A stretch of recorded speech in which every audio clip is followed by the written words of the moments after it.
Avec une voix aussi mielleuse, boire ses paroles est une évidence. Isabelle Maréchal. D'après vous, est-ce que le français est encore une langue importante aux yeux du Rest of Canada? En tout cas, il y a des candidats à la chefferie du Parti libéral du Canada qui pensent que nope, not necessary to speak French.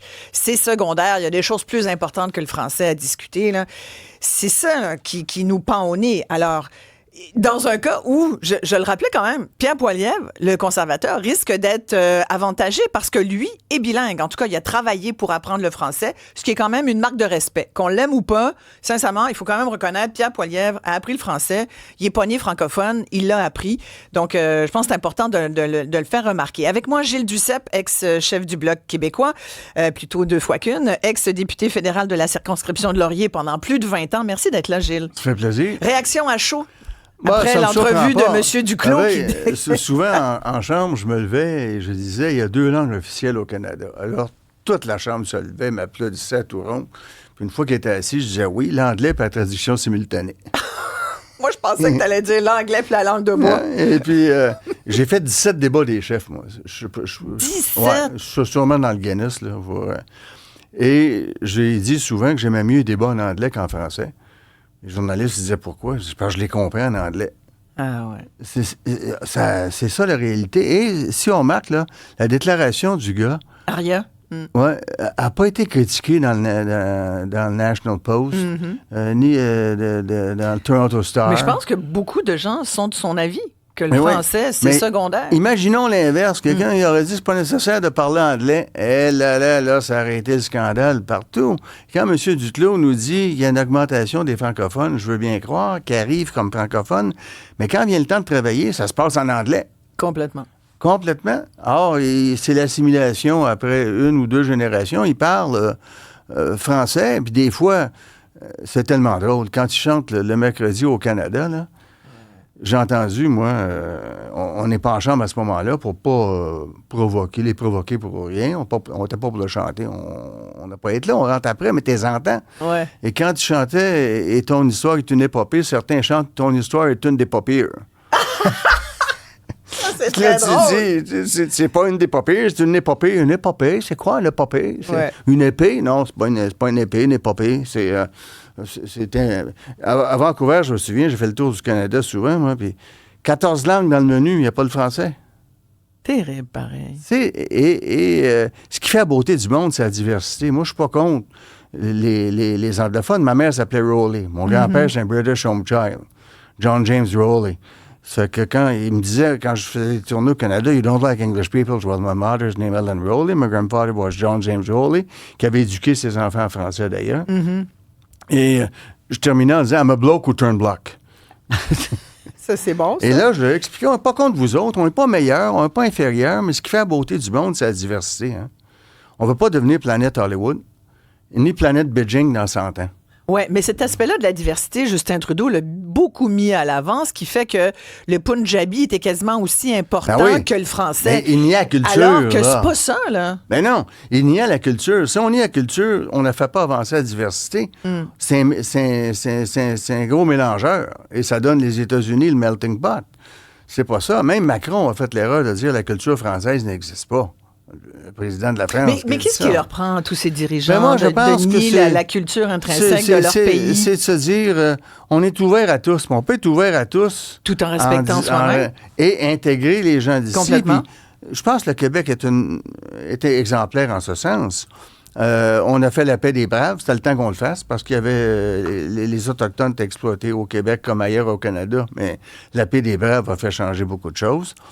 René Lévesque avait offert la réciprocité en 1976 à toutes les provinces canadiennes, donner les mêmes droits et services aux francophones et aux Acadiens qu'on donne aux Anglo-Québécois. Ils ont tous refusé.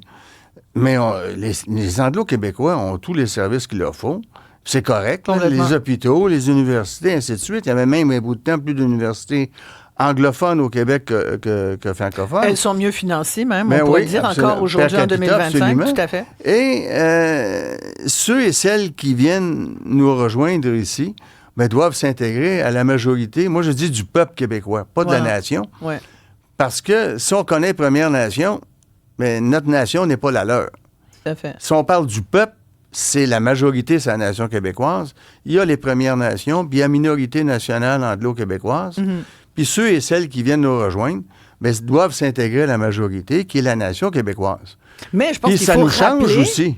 il faut quand même rappeler, Gilles Duceppe, le côté, tout le respect qu'on doit accorder aux Français et aux francophones dans le reste du Canada oui. vient quand même du fait que, puis j'aime pas dire les deux peuples fondateurs, parce qu'il y avait, comme tu viens de le dire, des Autochtones ici bien avant nous, mais il y a quand même le fait qu'il y a eu des Français, il y a eu des Anglais. Bon, ça s'est pas bien passé, puis c'est une relation difficile, on va dire ça de même, mais on était quand même là au début du Canada. Donc, nier l'apport des francophones aujourd'hui, je trouve que c'est un pied de nez épouvantable. C'est inacceptable. Quel impact ça peut avoir? L'identitaire va-t-il jouer dans la campagne fédérale? Moi, je pense que oui. Maintenant, il faudra voir ce que diront les conservateurs. Pas oublier que les conservateurs sont contre la loi 96, contre la loi 21 également. Donc ça va jouer contre eux autres. Puis les politiques de Poilievre, oui, mais le gros bon sens... on les connaît pas. Mais pour les gens... Le gros bon sens, d'ailleurs, je commente à CEPAC, puis je disais l'entendre gros bon sens. Maintenant, il parle du gros bon sens. Hein? Mm-hmm. Parce qu'à force de dire gros bon sens, j'ai l'impression que c'est un vampire qui s'adresse à nous. Ouais. Mais c'est une boîte à slogans. Il va falloir qu'ils proposent des choses à un moment donné. Ouais. C'est bien beau faire des slogans puis dénoncer. Encore faut-il proposer des choses. Donc, on verra bien ce qui va arriver. Mais moi, je pense qu'on mais doit... le gros bon sens, quand même, ça touche les citoyens et ça touche les Québécois qui ont de la misère à arriver, Gilles, aussi. Oui, mais c'est ce discours-là qui percole des États-Unis... Il percole, mais il propose quoi, à part de dire ça? Mais c'est juste pas Justin Trudeau, puis c'est un libéral, tu comprends? C'est ça. Ça, je suis d'accord avec ça, mais puis il est parti pour gagner, ça me semble évident. Maintenant, ça prend une opposition solide et respectueuse. Le Bloc? Des autres, oui. Le Bloc pourrait? Oui, il pourrait, mais on peut pas viser ça parce que ça arrive, c'est arrivé en 93. Ouais. Bon. Mais il faut être respectueux des autres aussi. Des anglophones, on l'est. Mais aussi, la Fédération des Acadiens et des Franco-Canadiens avait reconnu que le parti qui défendait le mieux leur dossier, c'était le Bloc québécois. Ouais. Mais pourquoi tu dis qu'on ne peut pas viser ça? Parce qu'on ne sait pas ce qui peut arriver ailleurs. Si on l'est, tant mieux, puis on va le faire. On avait été reconnu comme une des meilleures oppositions officielles de l'histoire. Moi, je m'en souviens. Moi, je pense que c'est souhaitable pour les Québécois. Respectueux des institutions. J'étais en chambre fin décembre, il y avait... un party du Bloc, donc il m'avait invité. Et le seul parti qui était discipliné en chambre, c'était le Bloc. Mm-hmm. Les autres s'insultent. J'ai jamais vu ça. J'ai jamais vu un Parlement fonctionner comme ça. Or, mais je dis, on peut pas nécessairement viser ça parce qu'on n'a pas de candidat ailleurs. C'est arrivé comme ça parce que le Reform a détrôné les conservateurs. Il y était 2 qui ont été élus. Ouais. Donc, c'était assez exceptionnel. On a déjà eu 54 encore une fois en 2004. Mais là, on ne l'a pas été parce que le Reform était plus fort. Alors donc, est-ce que mais c'est possible? On l'est, on va l'assumer. C'est possible, absolument possible. Parce que la façon dont les libéraux avancent, là, ou reculent, je devrais dire, Trudeau a pris une série de mauvaises décisions, a proposé des inepties les unes après les autres. Tu sais, les réponses, c'est toujours on est là pour vous, on est là pour... Mais Trudeau n'est plus là, je pense. Il a même dit, une fois, il a dit on est là pour être là. Ouais. Et mon fils, il répétait en chambre à chaque fois qu'il se lève, t'es là pour être là. Tu sais, il est là pour être là. Ouais. C'est étonnant parce que même pour un francophone, il y avait parfois de la misère à se faire comprendre. Je le corrigeais, moi, parce que souvent, il disait j'ai une spéciale demande. Là, je rappelais après la période de questions, je disais special request, mais en français, c'est une demande spéciale. Ouais. Moi, quand je regarde ce qui se passe en ce moment avec Donald Trump et le fait qu'encore en fin de semaine, là, c'était la première ministre de l'Alberta qui courtisait Donald Trump. Il y a eu celui qu'on nomme maintenant, je ne sais pas pourquoi d'ailleurs, c'est juste parce qu'il a été le premier à essayer de courtiser Donald Trump, mais c'est le premier ministre de l'Ontario, Doug Ford, qu'on nomme Capitaine Canada. Bon, les médias sont partis là-dessus. Il y a François Legault qui l'avait rencontré par hasard à l'inauguration de la nouvelle Notre-Dame, présentée par son bro Emmanuel Macron. Donc, c'est comme si tout le monde un peu... Ça montre à quel point tout le monde tire la couverte, chacun de sa province, en essayant d'entrer dans la bonne grâce de l'autre qui menace d'imposer des... Comment tu vois ça? Bien, moi, je pense que Trump va avoir de la difficulté à l'intérieur même des États-Unis au départ. Parce que imposer des tarifs sur le bois d'œuvre, là, c'est diminuer la construction aux États-Unis. Ils n'ont pas assez de bois pour faire ça. sur l'énergie, ils en ont besoin également. Or, je ne suis pas sûr qu'il n'y a pas des Américains qui vont dire hey, un instant, là, ça peut jouer contre nous, cette politique. L'aluminium, ils l'ont pas cher. L'aluminium, ils n'ont pas là-bas. Ils en ont besoin, là. Or, s'ils veulent continuer à construire en haute technologie, ils ont besoin d'aluminium, c'est évident. Or, mais Trump est quelqu'un qui ça n'a pas de sens. C'est malheureux pour les États-Unis voir ça, là. Mais il joue sur le fait que le Canada est un pays divisé plus que jamais. Ça là, oui, je pense mais par ailleurs, lui-même, c'est un pays divisé. Quand on regarde les résultats, 51-49 dans le vote populaire, c'est plus que divisé. Puis c'est un gars qui vient d'être condamné au criminel. Ça n'a pas l'air que ça dérange les Américains. Ben non, c'est... Non. Moi, j'avais même trouvé un slogan. J'ai des amis aux États-Unis. Je disais « Better be a Trump than a Trump ». Mais c'est ça, ce gars-là se fout de tout. Ouais. Même les Bush sont pas d'accord. Est-ce que ça risque pas d'avantager finalement le bloc et même l'indépendance du Québec, d'une certaine façon, tout ce qui se passe en ce moment entre le Canada, les États-Unis, beaucoup le Canada aussi, mais de dire, je pense que c'est le Québec qui a été, grâce au Québec quand même, on a un libre-échange avec les États-Unis, donc le Québec est un chef de file. Sauf l'Alberta et le Québec. L'Alberta n'avait pas suffisamment de députés pour donner une majorité à Mulroney. Donc, on ne veut pas s'isoler, on veut exister. Et c'est Mitterrand qui disait, pour participer pleinement à un ensemble, encore faut-il exister. Mm-hmm. Donc, c'est pas qu'on est meilleur que les autres, on est différent. Et c'est important, la diversité dans le monde. C'est ce qui fait la beauté du monde. Si tout le monde est pareil, ça devient plate, là.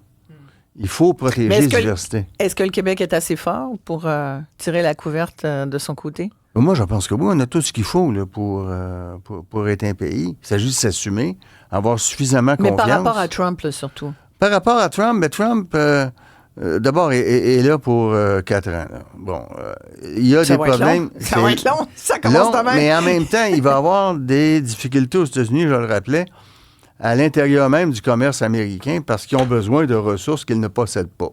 Ça, c'est majeur. Deuxièmement, à l'international, il ne se fera pas d'amis en disant qu'il va intervenir militairement au Panama pour Groenland. Non. Groenland, c'est un membre de l'OTAN par le Danemark. C'est dans la charte. Tu n'attaques pas un autre pays. J'ai jamais entendu des propos semblables d'un président et qui déclare des faussetés les unes par-dessus les autres. Et tous les Zuckerberg et Bezos de ce monde là, donnent la patte là, devant ce monsieur Musk là, qui dénonce les immigrants, qui est lui-même un immigrant, M. Musk. Il faut quand même le faire. Avec la citoyenneté canadienne. Mais même nous, on est comme ça. Même nous, on y va. Tu sais, le tirage de couverte, là, ce que je te décrivais, c'est ça. Là. C'est d'essayer d'être dans ses bonnes grâces. Oui, mais je pense qu'il faut être plus solide. Jean Chrétien disait, il y a des... À un moment donné... Chrétien, je pense, sa position, il faut être solide, effectivement. Exact. Il aurait pu éviter quelques arguments quand il parlait du plus beau pays du monde. On tombe dans la même sauce que Trump, là, the greatest country in the world, puis America. America, c'est pas les États-Unis, c'est les United States. Ouais. Mais l'Amérique, c'est aussi les 3 Amériques, puis on fait partie de l'Amérique. Ils s'approprient ça. Jusqu'à changer le nom du Golfe du Mexique, c'est complètement ridicule. Moi, j'aimais bien, en terminant, c'est le président du Mexique qui disait « Pourquoi pas appeler Americana Mexica ?» Mexicana ou quelque chose. Elle a réagi, elle a du torque, puis elle dit, regarde bien, toi, tu n'as... Ben non, si c'était le contraire, mettons que le Mexique annexe les États-Unis. Évidemment, on sait que ça n'arrivera pas, mais c'est une façon de répondre. Mais oui, tu dis, ça n'a pas... C'est irrespectueux de l'ensemble de la démocratie à l'échelle mondiale. Ouais. Et c'est un grand pays où on a le mieux et le pire aux États-Unis.